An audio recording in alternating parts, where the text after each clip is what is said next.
Bonjour et bienvenue si vous nous rejoignez sur le plateau de C'est l'actu. C'est l'actu, c'est cet amendement qui souhaite protéger les victimes de vengeance pornographique. On connaît le terme de revenge porn. Il y a du bon et du moins bon sur Internet et ça, c'est clairement un des très très mauvais aspects d'Internet. Phénomène inquiétant, important qui consiste donc à publier des photos ou des vidéos à caractère sexuel sans le consentement de la victime. L'État a donc décidé de s'attaquer à cette vengeance. Comment s'en protéger? On en parle ce matin avec Vissal. Bonjour. Bonjour. Vous avez été victime de revenge porn. Vous êtes activiste au sein du collectif féministe contre le cyberharcèlement qui a été lancé le 3 janvier sur les réseaux sociaux. Vous avez 19 ans, vous êtes étudiante. Sergio Coronado, bonjour. Député des Français de l'étranger, Amérique du Nord et Caraïbes, Europe Écologie Les Verts. Et vous êtes porteur de cet amendement sur le revenge porn. Vous allez nous dire dans un instant ce qu'il contient exactement. Maître Delphine Meillet, bonjour. Avocate au barreau de Paris. Vous avez déjà représenté plusieurs victimes de revenge porn. Vous avez publié la semaine dernière une tribune sur le site de l'Obs intitulée Revenge porn. Cet amendement comble un vide juridique, il protège enfin les victimes. Stéphane Desaulnois, bonjour, rédacteur en chef du site Le Tac Parfait, qui est un site dédié à la culture porno. Et vous aussi, vous avez récemment signé un article assez précis sur les mesures à prendre pour se protéger si des photos ou des vidéos intimes se retrouvent sur le net. Et puis Maître Alain Bensoussan, bonjour. Bonjour. Merci d'être là, avocat spécialiste des nouvelles technologies. Vous êtes un spécialiste de tout ce qui se passe sur le net et on va y revenir avec vous. J'avais envie de commencer avec vous, Vissal. Vous êtes concerné, vous avez été victime. Racontez-nous ce qui s'est passé et comment ça s'est passé. Alors, ça s'est passé il y a 2 ans de ça. À l'époque, j'avais 17 ans. J'ai entretenu une relation amoureuse avec quelqu'un de mon âge à l'époque. Et un soir, vers la fin de l'année à peu près, on m'a averti que certaines de mes photos privées avaient été diffusées sur Internet. Je m'y suis rendue et en fait, pendant les mois qui ont suivi, j'étais harcelée du matin au soir. C'est-à-dire, c'est des vidéos qu'on a postées? Non, c'est c'était des photos, certaines prises à mon insu notamment. Non, juste des photos. Et donc, quand vous avez été victime de ça, qu'est-ce que vous avez fait? Vous êtes allé porter plainte?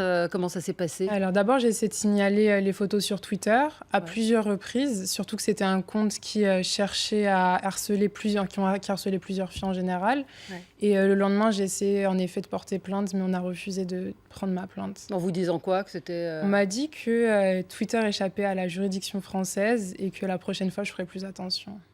C'est-à-dire que vous êtes la coupable, quoi, en gros. Absolument. Ouais. Sergio Coronado, que dit cet amendement donc, qui a été voté? Vous étiez porteur de cet amendement. Il y avait un vrai vide juridique? En effet, moi je m'étais rendu compte, mais pas uniquement, parce que la Commission des droits des femmes avait mené une réflexion sur ce sujet qui se développe en fait sur Internet, mais surtout aux États-Unis. En France, le phénomène est plus récent et moins massif. Des agressions extrêmement violentes et qui ne sont pas tout à fait considérées comme telles, puisque on a une jurisprudence tout à fait aléatoire qui va de la condamnation de la prison ferme à de la relaxe ou du sursis. Donc évidemment, on s'est penché sur la question et l'article de loi sur lequel certains magistrats se fondaient n'était pas tout à fait adapté à cette question. Et par ailleurs, parce que quand on est parlementaire, on siège, mais on consulte, on auditionne, on passe des coups de fil. Et il s'avère que on se connaît depuis très longtemps avec Delphine et que je connais son engagement sur cette question, qu'elle est avocate et qu'on a été à une époque dans le même couloir de l'Assemblée nationale. Et donc ça permet quand même d'aller assez vite. Donc on a déposé simplement un amendement qui dit quoi? Que le fait de transmettre ou de diffuser sans le consentement de la personne l'image ou la voix d'une personne, quand l'enregistrement, l'image ou la vidéo sont sexuellement explicites, tombe sous le coup de la loi. Donc c'est vrai, on précise, ça permet aux magistrats d'incriminer sur un socle juridique plutôt solide. La question de l'échelle des peines, moi je ne me l'étais pas vraiment posée. Ouais. Et donc c'est venu dans le débat en sciences et cela a été finalement bien encadré. C'est un amendement du rapporteur de la loi, Luc Bello, qui permet en fait d'avoir désormais en plus une peine qui est très précise dans l'amendement qui a été adopté. C'est un projet de loi sur la République numérique qui vise en fait à protéger les utilisateurs d'Internet et à leur donner le contrôle des données personnelles notamment. On a adopté d'autres mesures qui sont importantes, par exemple pour les mineurs qui diffusent énormément de choses sur leur propre intimité, sur leur propre vie, et qui parfois finissent par le regretter une fois l'âge adulte venu, quand ils cherchent à trouver un emploi ou des stages. Et donc, on a permis, par exemple, on a instauré une mesure qui permet l'effacement des données pour ces mineurs, où on a aussi autorisé à organiser ce qu'on appelle la mort numérique. Une fois qu'on disparaît, il y a toute une série de données qui sont restées dans l'espace numérique, et donc il faut savoir ce qu'on veut en faire. Et donc c'est un projet de loi qui vise à donner de la liberté, de la protection, de la maîtrise de soi sur cet espace qui est en développement. Facile à dire, j'ai envie de dire. Plus compliqué pas forcément à trouver. à faire, Maître Bensoussan. On peut agir. Hein. Aujourd'hui, toutes les personnes qui ouvrent des comptes sous anonymat, on peut demander au juge de révéler, après l'adresse IP, c'est-à-dire l'adresse Internet, de retrouver les gens. De pouvoir trouver les personnes. Donc là, il y a 2 cas de figure. Donc aujourd'hui, on peut trouver les personnes. Soit elles sont en France et on va pouvoir agir, soit on est à l'étranger, et là, c'est beaucoup plus compliqué. Donc c'est sûr que l'Internet étant terre sans frontières et le droit étant limité aux frontières, on a ce conflit depuis très longtemps. Mais on peut agir. On peut agir, mais moi, ma question, c'était aussi sur le droit à l'oubli, c'est-à-dire sur ces gens qui décident à un moment de publier. La loi dit on peut effacer. Quand c'est sur Internet, c'est très, très compliqué. On peut d'abord effacer, c'est très compliqué, mais on peut déjà ne plus être forcément en première page. La plupart des gens restent sur la première page, il y en a à peu près moins de 30% qui seront sur la seconde page. Donc, en étant dans une situation où on peut demander aux moteurs comme Google ou à Twitter de déréférencer, on a déjà un premier niveau, le déréférencement, c'est qu'on est plus visible. Mais on est encore sur les sites, et là, il faut passer à ce système d'arrachement de la donnée. Simplement l'amendement en lui-même, c'est un excellent amendement, bien sûr, mais on est encore en phase de 2 déficits de droit. Il faut bien savoir que c'est un amendement qui se trouve dans le cadre de la vie privée. Oui, tout à fait. Mais la vie privée a vieilli, c'est une zone géographique. Ce qu'on a besoin, ce que l'Internet a besoin, c'est d'un droit à l'intimité numérique.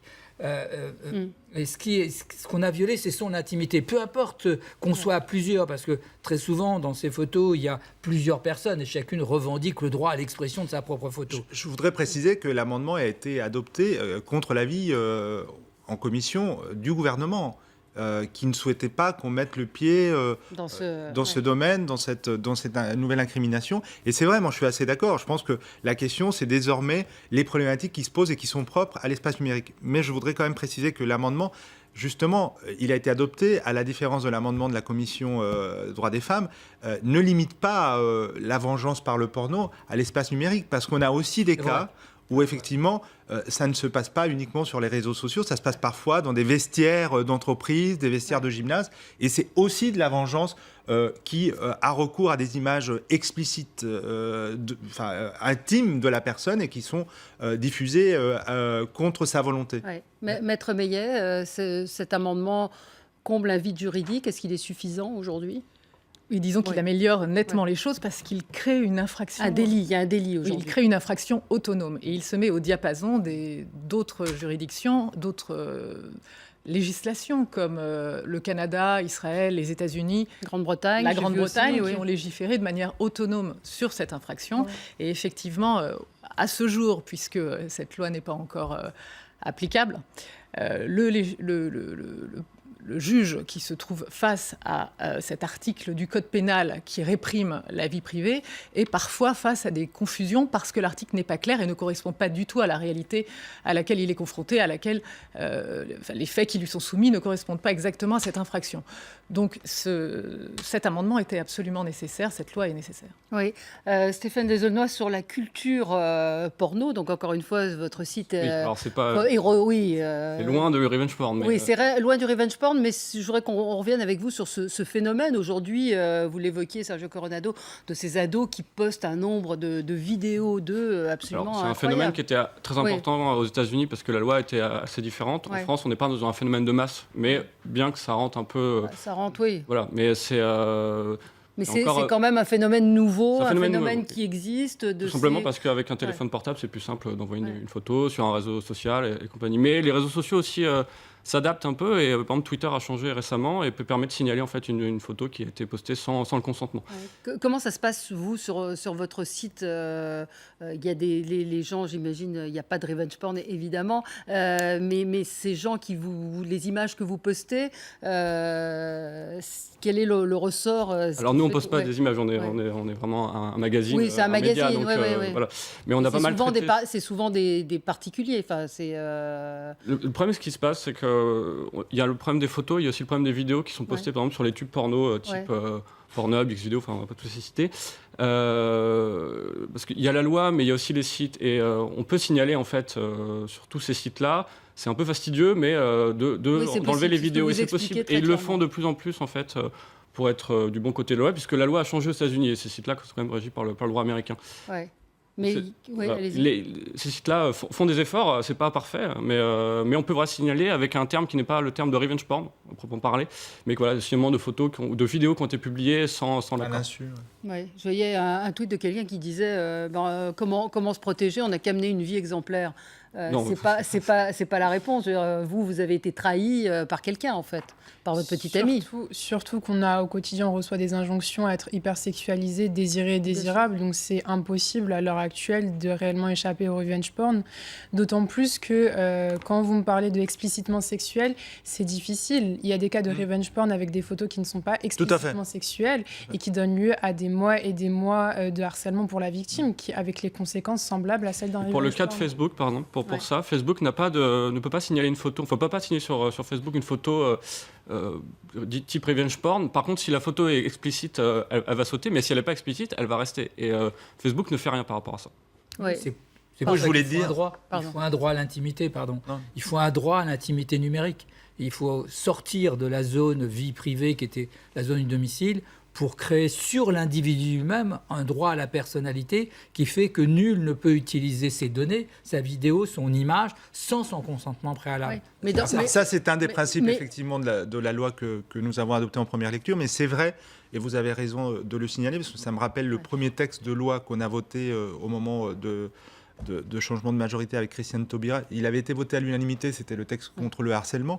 Le harcèlement, c'est la répétition, c'est pas nécessairement effectivement la nature des photos qui fait qu'on est harcelé. On peut par exemple être prise en photo sur une plage, c'est pas particulièrement sexuellement explicite. Et en même temps, cette photo revient en permanence, elle est diffusée à votre insu, elle est mise sur des sites où vous n'avez jamais été.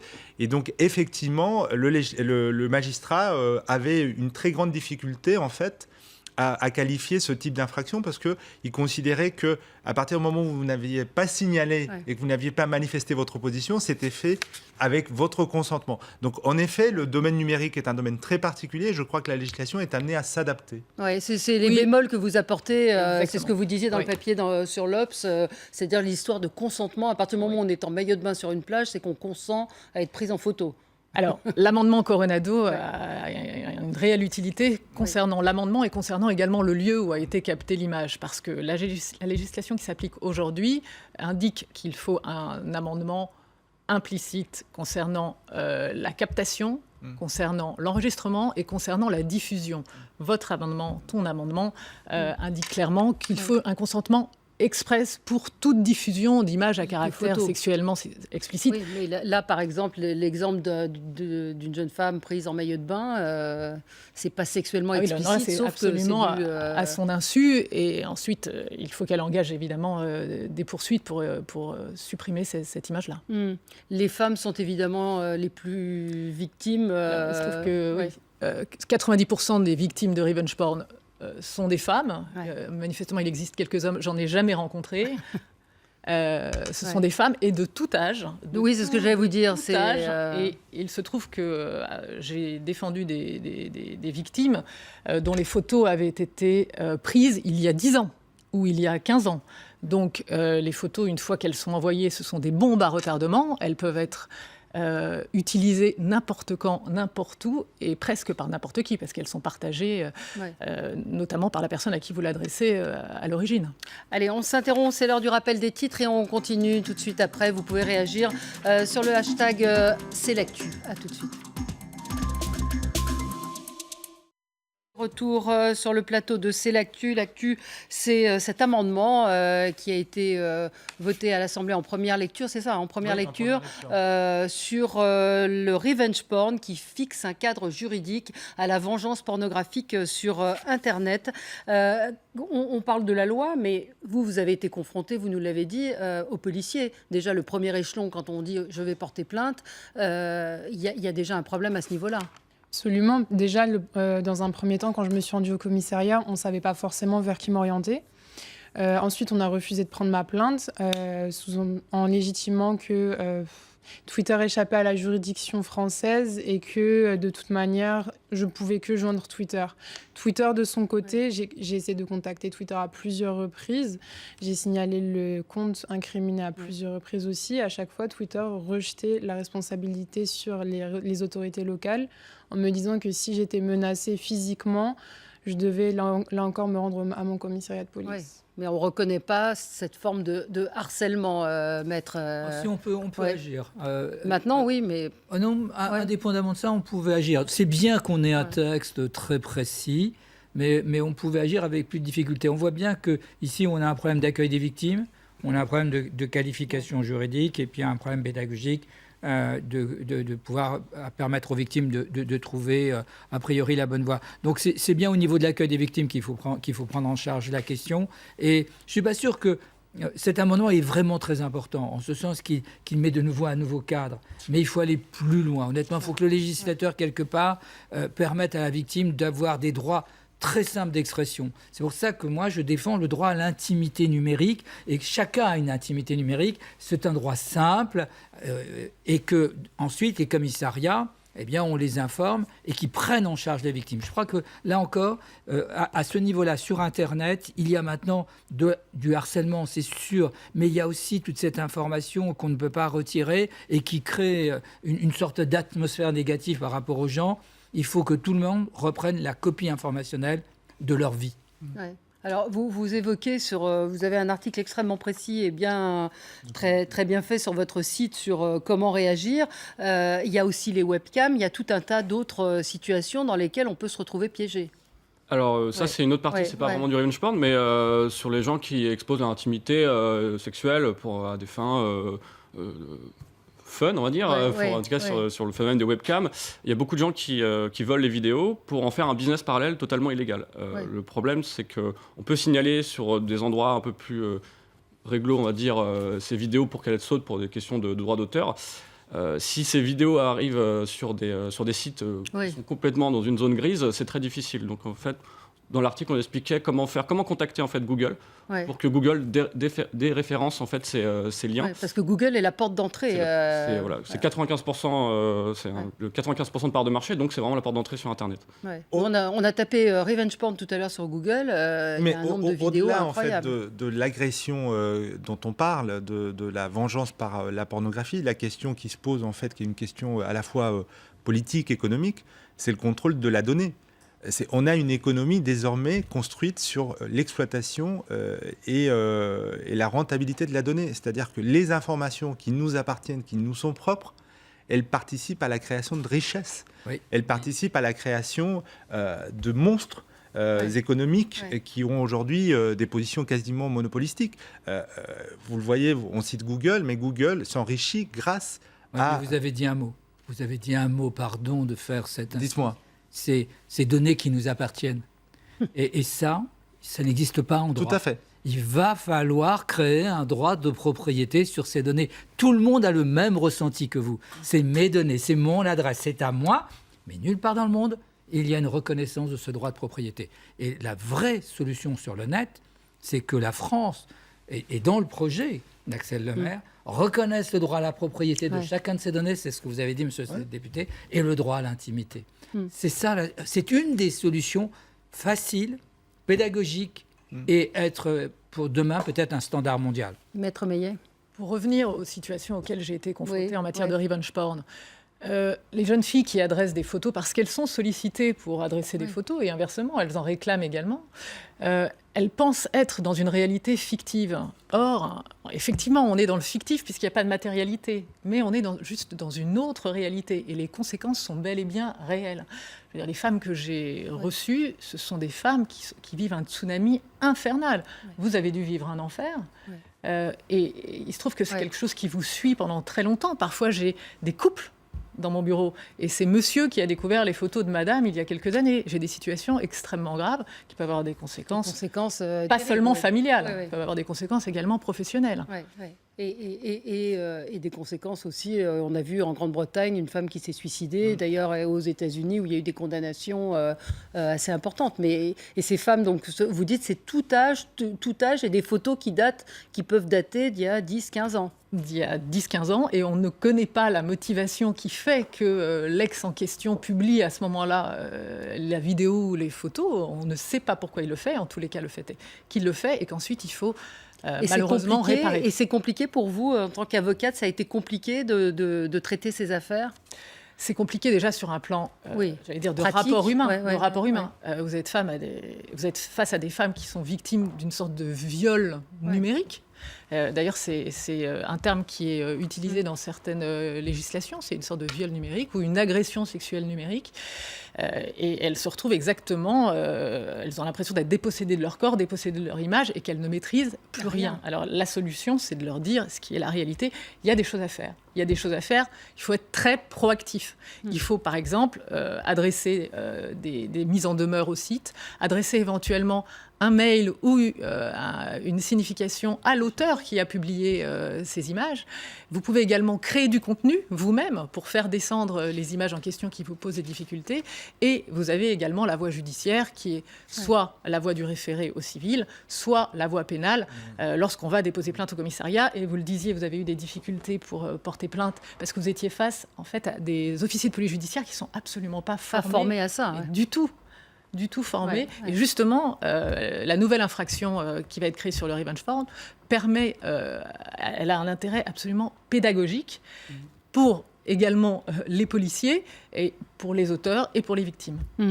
Vous évoquez dans votre papier, vous dites depuis peu certains font la différence entre droit d'auteur classique et revenge porn. Ça c'est pour les tubes porno. Ouais. Alors c'est quoi, justement, expliquez-nous. C'est pour faire la différence sur ces sites entre des vidéos qui sont produites, mais qui peuvent paraître amateurs, produites par des studios, et des vidéos qui sont vraiment de l'ordre de l'intimité. Voilà. Avant, il n'y avait pas ce... En fait, avant, on devait signaler les vidéos en disant, voilà, elle m'appartient, et il fallait prouver un peu d'où elle venait. Donc c'était compliqué pour des vidéos qui n'étaient pas produites, en fait. Donc maintenant, ils font la différence pour aller un peu plus vite. D'accord. Mais c'est facile de faire la différence comment on peut... Ces sites-là agissent assez rapidement, contrairement à ce qu'on croit. Ils ont intérêt, ça se fait en quelques heures, généralement. Ouais. Donc c'est... mais y a cette... C'est eux qui jugent, mais vu que ça fait partie de leur business... vaut mieux ne pas avoir de problème avec la loi. Il y a plusieurs leviers dans cette affaire. Il y a à la fois la pédagogie, il y a la loi, il y a aussi faire appel à la loyauté des plateformes. Enfin, c'est aussi comme ça qu'on avance. Et je pense que sur cette question-là, on ne peut pas dire que les plateformes étaient totalement déloyales. Enfin, il y a des efforts qui sont reconnus, qui sont faits. Parce qu'elles ont été très... parce que la loi menace aussi. Voilà, c'est ça. Menace. Mais elles peuvent aussi parfois rester un peu passives. Elles ne l'ont pas toutes faites. Certaines ont réagi tout à fait correctement. Donc, je pense qu'il faut, comme l'a dit Delphine, jouer sur plusieurs leviers, à la fois judiciaire, pédagogique, la loyauté des plateformes, et puis surtout agir. Ne pas se laisser faire, ne pas rester seul face à un tel tsunami. J'aimerais rebondir sur votre propos, monsieur, parce que vous parlez d'une avancée légale qui ne se traduira pas forcément par une avancée dans les faits. Au moment où on est victime de revenge porn, on est extrêmement vulnérable. En plus de ça, l'accès au droit et la connaissance au droit sont tous les deux des privilèges auxquels on n'a pas tous accès. Et justement, les victimes de revenge porn, celles auxquelles j'ai été confrontée en tant qu'activiste au sein de... féministes, harcèlement, c'était justement des victimes très jeunes, socialement défavorisées, qui avaient extrêmement honte parce que du matin au soir, elles étaient harcelées et qui, lorsqu'on essayait de les conseiller, en fait, on ne savait pas forcément comment les conseiller, vers qui les orienter. Quand vous me dites que Twitter est passif, non, Twitter a déjà refusé à plusieurs reprises de dévoiler l'identité de certains harceleurs qu'il reconnaissait comme étant des harceleurs. Donc non, Twitter a pris le parti de se taire face à ces violences faites aux femmes. Ce que vous évoquez, ça n'est pas c'est pas un phénomène qui naît avec la revanche par le porno. C'est une situation que l'on connaît quand on s'intéresse aux violences faites aux femmes. Quand elles sont agressées, quand elles sont victimes de violences intrafamiliales, quand elles sont victimes de viols, on sait qu'il y a une très grande difficulté pour ces femmes à porter plainte, à être accueillies parfois par des gens qui ont peu de formation dans cet accueil-là. C'est une situation extrêmement dramatique. Donc moi, je ne nie pas, au contraire, c'est une situation que je connais parce que ça fait des années que je m'intéresse à la question des violences faites aux femmes, dans le cadre parlementaire, dans le cadre militant. Je peux évoquer d'autres situations. Une prostituée qui se fait violer, quand elle va porter plainte, c'est la risée dans le commissariat. Et c'est un viol. C'est un viol. Ouais. Voilà. Ouais. Et donc, quand je faisais référence aux plateformes et à la loyauté des plateformes, non pas que je sois totalement naïf, mais je sais que quand il y a la loi, quand il y a la pression de la loi, les plateformes aussi finissent par agir. On l'a vu dans le cas de diffusion de tweets antisémites ou de tweets racistes, même si dans un premier temps, Twitter n'était pas très coopératif, ils ont fini par évidemment prendre acte que dans la législation française, c'était des choses qui n'étaient pas autorisées.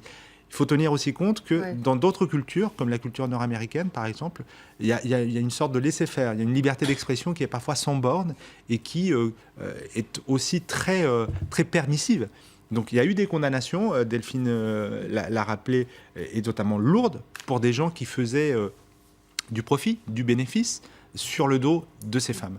Et donc ces condamnations, elles permettent aujourd'hui aux plateformes de tenir compte qu'il y a une pression sociale, une pression juridique et d'être plus collaborative. Mais je pense en effet qu'il faut le poids de la loi, la pression de la loi pour les conduire à agir.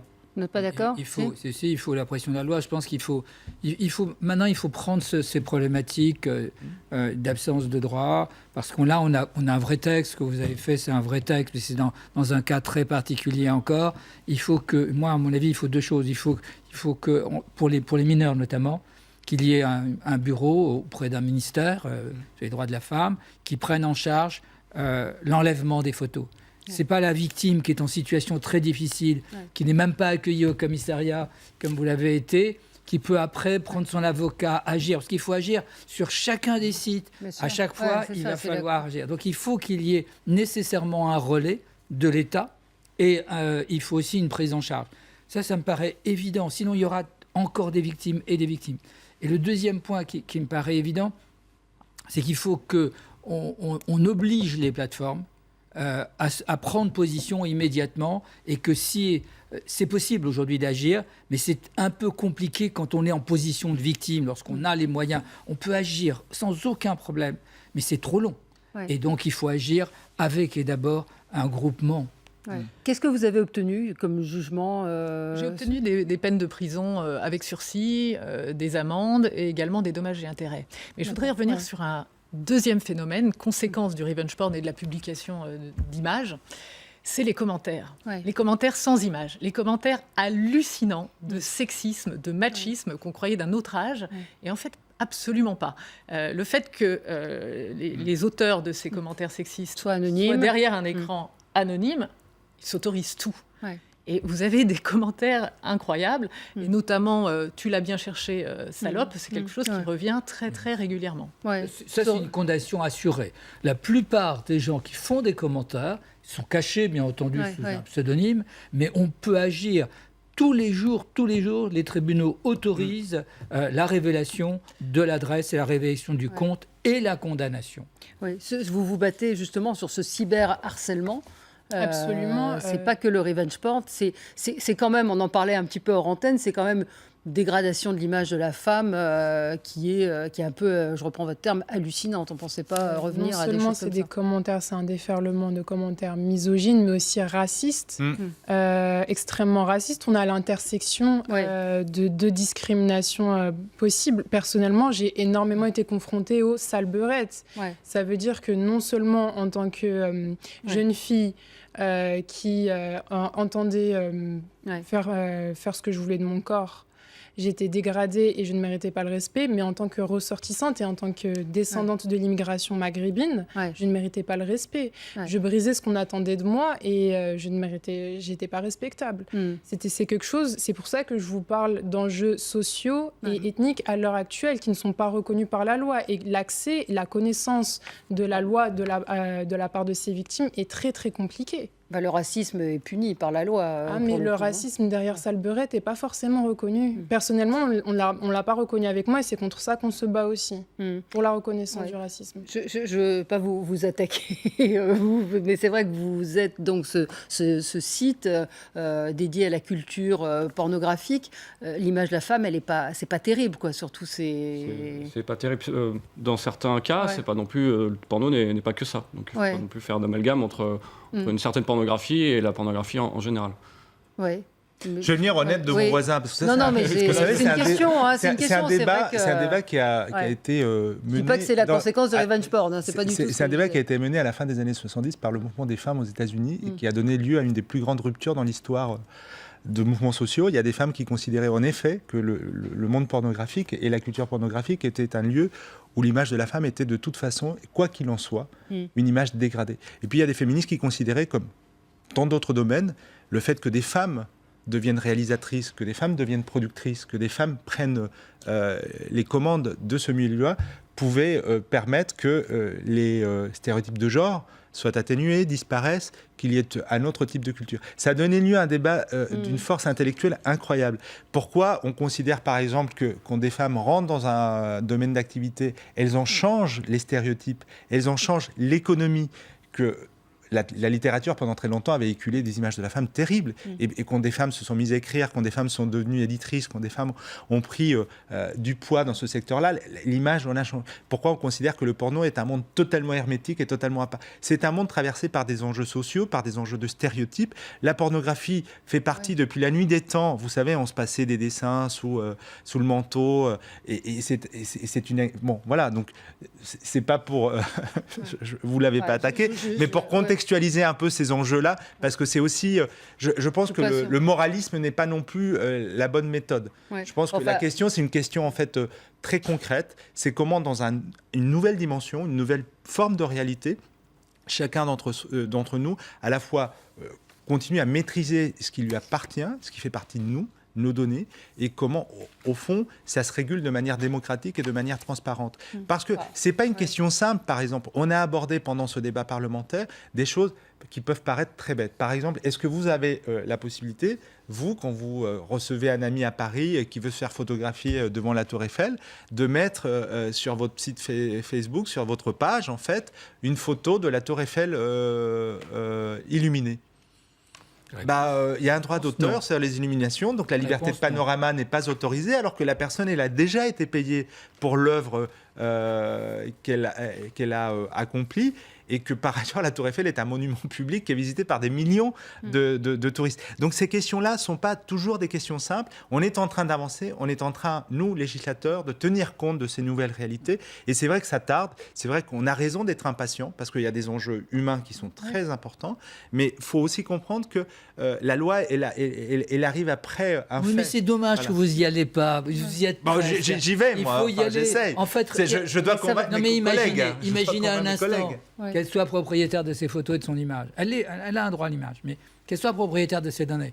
Et qu'à ce moment-là, quelqu'un qui les diffuse soit en position de voleur, c'est simple, c'est compréhensible et c'est sanctionné. Voilà. Et pourquoi aujourd'hui des fichiers, on peut poursuivre pour vol, et la diffusion de ces photographies qui sont vraiment horribles, qui sont une horreur en termes psychologiques, on ne puisse pas agir. Eh bien, tout ça, on peut agir. Le mot « puisse pas agir » n'est pas vrai. On ne peut pas agir simplement et pédagogiquement pour la victime. Ouais. Le respect des femmes sur Internet enseigné à l'école, est-ce que ça peut changer quelque chose, ou est-ce que c'est encore, peut-être je vais m'adresser à vous, est-ce que c'est Encore un gadget Non, absolument. C'est d'ailleurs une des actions qu'on aimerait initier. Le cyberharcèlement, c'est quelque chose qui devrait, je pense, être abordé très très tôt au collège, en même temps que la prévention sexuelle, parce que on ne peut pas demander de toute manière à des jeunes de ne pas être sur les réseaux sociaux, ça serait ne pas tenir compte des réalités. De fait, je pense que ça serait indispensable d'avoir cette discussion, parce que souvent, quand on rencontre des mères de victimes, elles nous disent que pour éviter à l'avenir, elles ont confisqué les appareils à leurs enfants. Non, ça ne marche pas comme ça. C'est impossible à l'heure actuelle de demander aux enfants de ne pas être sur les réseaux sociaux. Et elles sont très jeunes, les jeunes filles auxquelles vous avez été confrontées. Extrêmement jeunes. Au quotidien, sur Twitter, on est confronté à de la pédopornographie. Au quotidien. C'est pour ça que même le mot cyberharcèlement ne me paraît pas un très bon mot. Pourquoi ? Parce que ça suppose qu'il y a une possibilité à condition de ne pas harceler. Et je pense que le vrai mot, c'est cyberdignité. C'est de la dignité de la personne. C'est ça. Et je crois que pédagogiquement, dans les écoles, il va falloir faire apprendre la dignité. La dignité, elle est vraie dans le monde physique. Elle est aussi, elle doit être dans le monde binaire, dans le monde virtuel. Ces deux mondes sont identiques sur les valeurs essentielles d'une démocratie. Oui, Maître Meillet. Les Anglais ont trouvé une formule que je trouve assez juste lorsqu'ils ont voté l'équivalent de l'amendement de Sergio Coronado, c'est « be aware before you share ». Ça veut dire faites attention avant de partager. Donc il y a effectivement une éducation à mettre en place, mais c'est un phénomène assez nouveau. Donc le temps que l'éducation réagisse, ça met un certain temps. Mais effectivement, il faut éduquer pas seulement nos enfants, également nous-mêmes, toutes les générations confondues, à cette nouvelle approche de l'image. Et il faut également se dire qu'on maîtrise absolument son image et il faut taper régulièrement son nom sur Internet pour vérifier si on n'utilise pas votre image et votre nom, parce qu'il y a également cette question d'identification. On parle d'image depuis le début de cette émission, mais parfois il y a le nom associé à l'image. Donc ça des conséquences absolument terrible, mais c'est l'éducation, c'est d'apprendre aussi aux enfants qu'on ne se photographie pas nu forcément, qu'il y a des règles à respecter. Mais je crois que ça, c'est un combat qu'on ne peut pas mener. Je pense que la génération naissante, les 20 ans et moins ou plus, autour de 20 ans, se photographient à tour de bras, s'adressent des photos régulièrement et que ça ne changera pas. Le législateur doit créer des infractions pour réparer les préjudices et nous devons tous éduquer cette nouvelle génération. Mais plutôt que mettre encore des infractions que personne ne connaît bien, qui s'empilent. Vous êtes au 3e alinéa là, de l'article, je ne sais plus, 226-1, je crois. Oui, c'est le 226-1. C'est ça. En fait, il me semble que là encore, on doit permettre aux enfants un droit de repentir. On a mis un droit à l'oubli. Ça, c'est très important. On a mis que avant, c'est difficile. Après, on met tout à zéro. Mais il suffirait de créer un droit de repentir, un droit de reprise de cette photo. Encore une fois, ce que je disais au début, plus facile à dire qu'à faire. Une fois que c'est parti partout... Sauf si vous avez des professionnels, qui savent le faire.